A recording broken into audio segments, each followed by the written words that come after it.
Hey everyone, it is Evan here from The Trade Risk on Friday, July 6th, here with a weekend market recap video. We're going to cover all of the major markets, the current market environment, and then finish off looking at some sector analysis. So we are going to jump right in here to the charts. It is Friday. I missed, due to the holiday, skipped out on the midweek video, so we got a full week's worth of catch up to do right now. And as we can see here by the S&P 500, this is where we're starting. This is a weekly chart, so each bar represents 1 week worth of trading. We finished up right near the highs of the week, 1.5% on this holiday shortened week. And take a look here. If we zoom in at this weekly candle, we took out the prior week's highs and we reclaimed this resistance level is 2740 that we broke down from last week. So a nice stance, a nice recovery by the bulls this week. We had 3 weeks down in a row, and then we came kind of roaring back here, recovering about 60% of the highs here back from the start, or really the mid-June down to last week's lows. So we've recovered a good chunk of the pullback there, and we did do it with reclaiming some short-term levels. On this weekly chart now, we are back above all the rising moving averages on this chart. So the 8 and 20 period yellow and blue line on my chart, and price is above both of those. So bullish alignment, price is above both. We cleared 2740.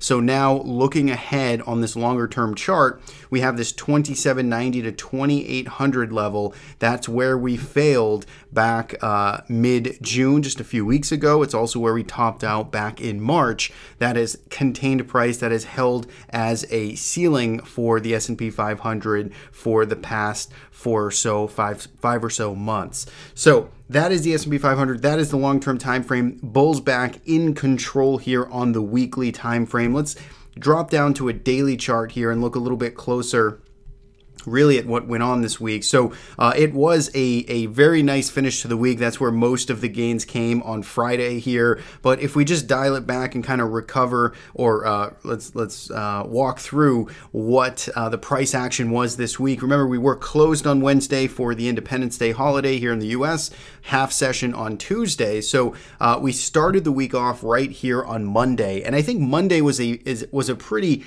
telling day, actually. We had a lower open. So look where we opened down here, right around 2700. This is following last Friday's bearish outside reversal. So if you recall, I know it seems like forever ago, but last Friday, we had this advancement higher. We were challenging resistance, made it all the way up to 2740. Then we saw a failure there. We went red on the day and we closed on the lows. So it was a very sort of pessimistic way to go into the weekend. And then when we started off the week with a gap lower here down near support and a follow through to Friday's bearish reversal, that should have been the point at which the bears really could press and start to break this market down further, start to really pin the bulls back and break us below support. But that didn't happen. We got the exact opposite. The lows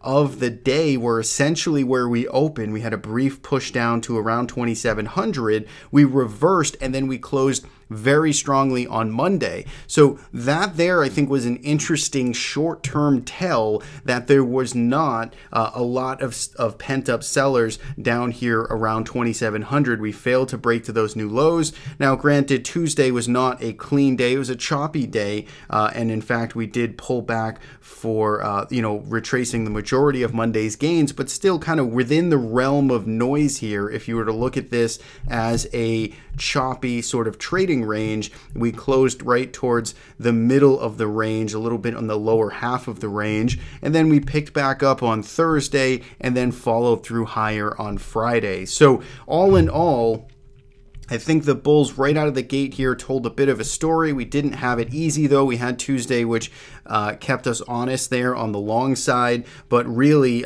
Thursday, Monday, and Friday, all strong closes, opening at the lows of the day and closing at the highs of the day on all three out of 4 of the sessions this week. The other important sort of statistic here, if I had done a midweek video, we would have pointed this out, but it is, if we look here at the stock charts chart, so we have in the top pane the NYSE Composite Index, and in the lower pane here, which is what I'm interested in showing you, is the advanced decline line, and this is the cumulative reading. And what we saw here by the advanced decline line was a break to new highs throughout this week. So even on the 3rd, we were back to challenging these old highs here, and then on the 5th and then the 6th, we just sort of exploded to the upside here. If you're not familiar with what the AD line is, it basically counts each stock as 1 vote, no matter what your size is. So this skews away from market cap weighted indices that can skew things.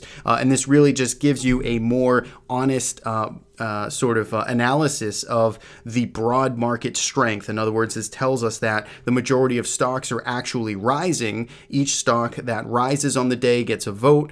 If you drop on the day, you get a vote to the downside, and this measures the net cumulative sort of score of this, and we are breaking to new highs, which is a bullish sort of indication of breadth kind of getting ahead of price. If we look at the top pane, the NYSE Composite Index is clearly not near all-time highs like breadth is at this point, so that would give us what many would consider a positive divergence here in at least the AD line, NYSE's sake. And there's other ways to measure breadth, but for the purpose of this video, I wanted to outline this one here because I do think it's got a nice contrast going here, and this at least gives you some faith if you are trying to navigate this choppy waters here.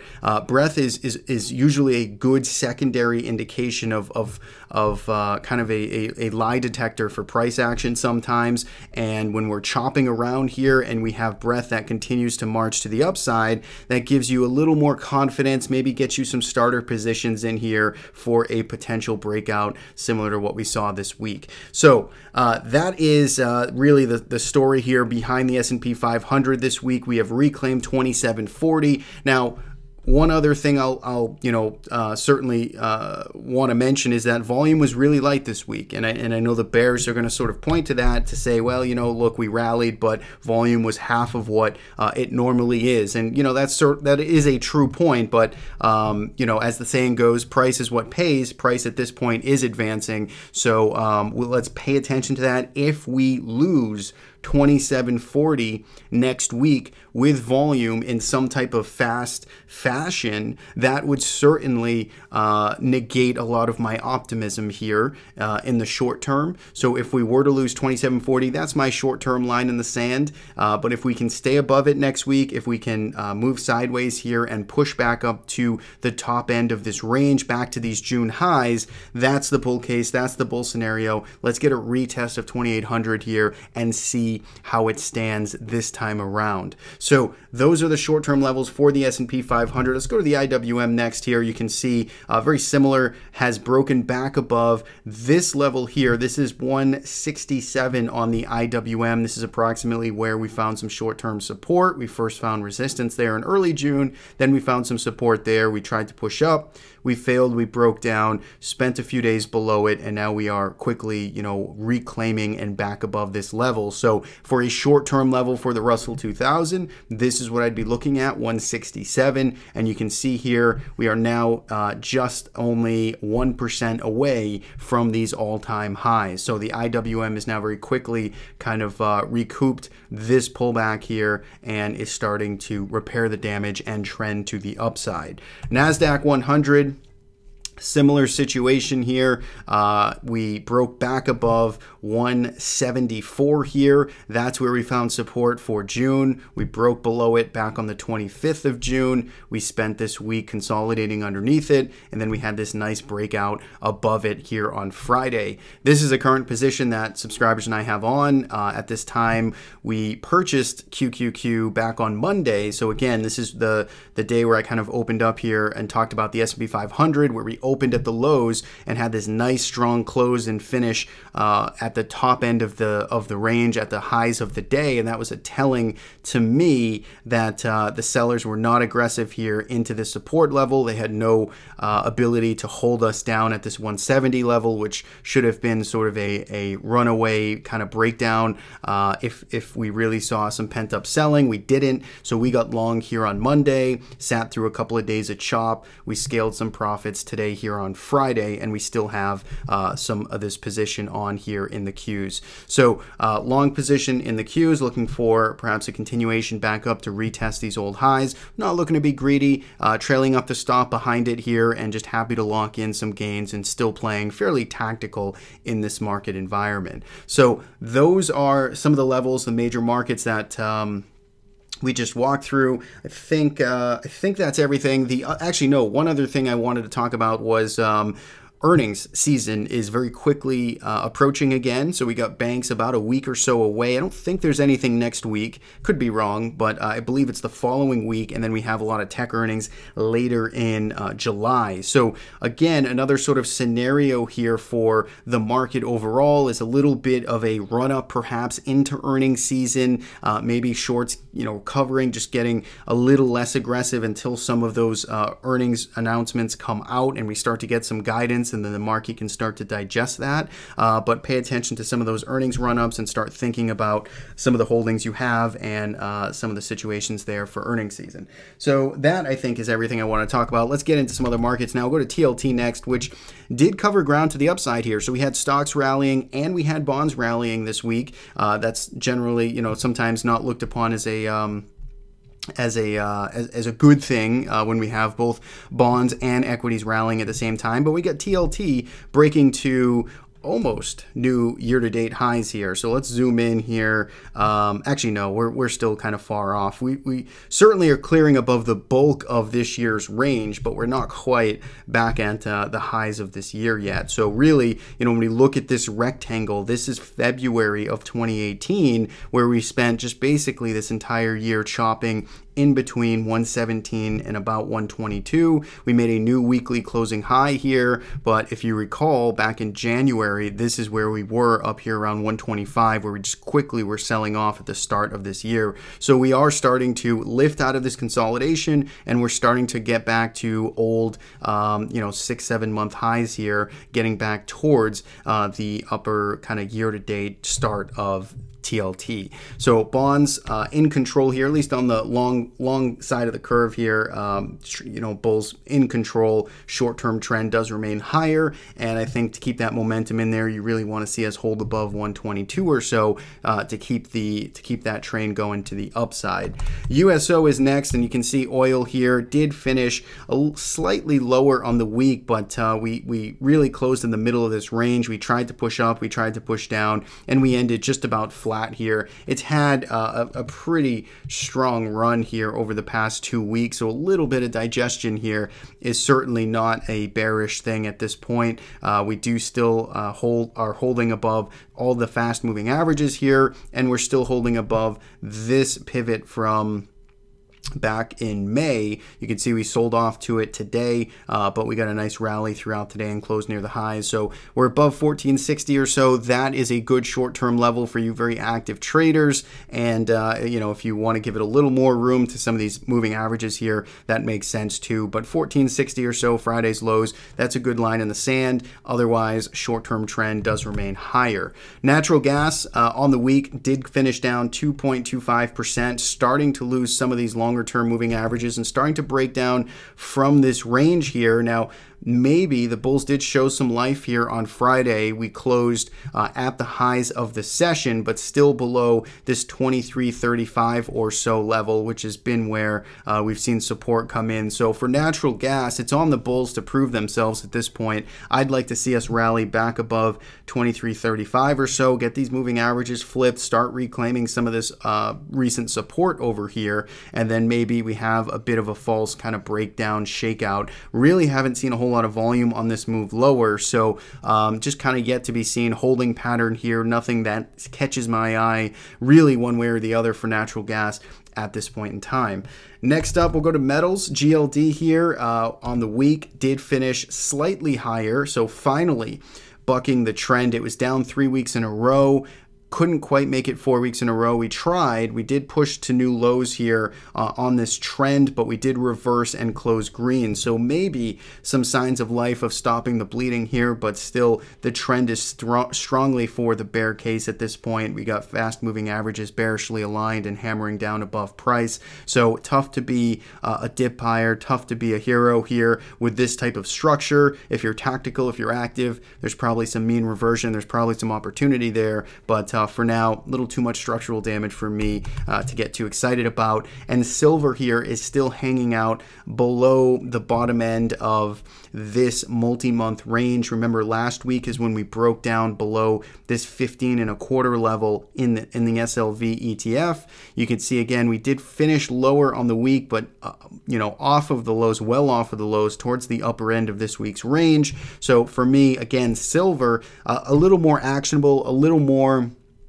of a potential near-term opportunity here. If we start reclaiming 1530, if we can get some strong volume and price expansion to the upside here, then I would like this as a potential kind of shakeout, false breakdown opportunity. But until and if that happens, really got to give the benefit of the doubt to the sellers at this point until we can start reclaiming some of these key levels. So that, I think, is everything I wanted for all of the major averages. Let's go to the sector analysis now. Let's take a look at what's going on here for this week in terms of individual sectors. We'll sort it by best performance, and at the top of the performance curve this week is IBB. This is the biotech sector of the market. Let's delete this rectangle here, and lots of these gains coming from Friday. We were up 3.78%. I think Biogen had a big weighting in that. Yes, you can see that's 20% move for Biogen.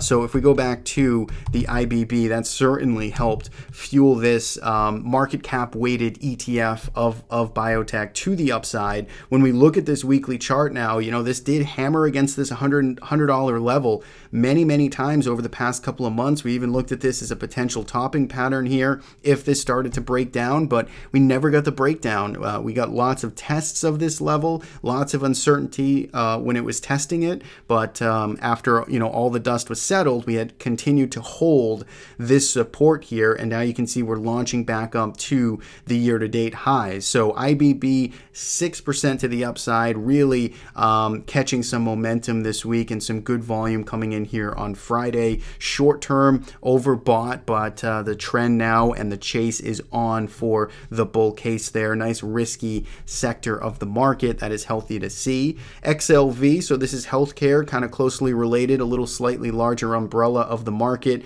XLV getting a nice boost this week, 3.27% to the upside, and we did take out the June highs this week. So again, if you think back to say the S&P 500, you look at where the June highs were, they're back here around 280. You look at something like XLV, and now we've already started to take out those June highs. So when you're starting to think about trade ideas and stock selection, you want to think in terms of relative performers and relative outperformers. Healthcare right now is showing that it wants to lead to the upside. Utilities was number 3, so kind of an odd basket in the top 3 for this week, but utilities have been on a stair-step march higher here, really in a straight line, getting pretty vertical, getting pretty overbought, overextended to the upside, but again, it's tough to want to fight momentum, and right now the trend is to the bull side. We came crashing down in a very steep slope in the end of 2017, beginning of January, and now it looks like we got the mirror image to the upside here as we get back towards year-to-date highs in XLU. So nice volume and nice trend there in utilities. On the downside, energy was the lowest performing sector of the market this week. It was still positive. It was up slightly on the week here, but you can see mostly just moving sideways, and I really don't think this is too much of a well, you know, I don't want to say it's overly bearish here that it hasn't moved. USO on this week didn't move at all. USO has had a nice run, but XLE had a nice run here throughout May and April. So when we look at what's going on here over the past month and a half or so, we really just have some consolidation. We have some consolidation between around the 73 is where we found support. We got this downtrend line that extends from the highs here in May, and you can see we're bumping up against it right now. So don't count energy out. It is in the bottom sector this week, but I think this could quickly come back to life, especially if you do believe in that oil trend. Second, on the bottom here is financials, and financials have been kind of stuck in the bottom end of performance this year for lots of this year, really. But again, there looks to be some stabilization here right under or right at these year-to-date lows. So for me, financials are going to be reporting earnings soon.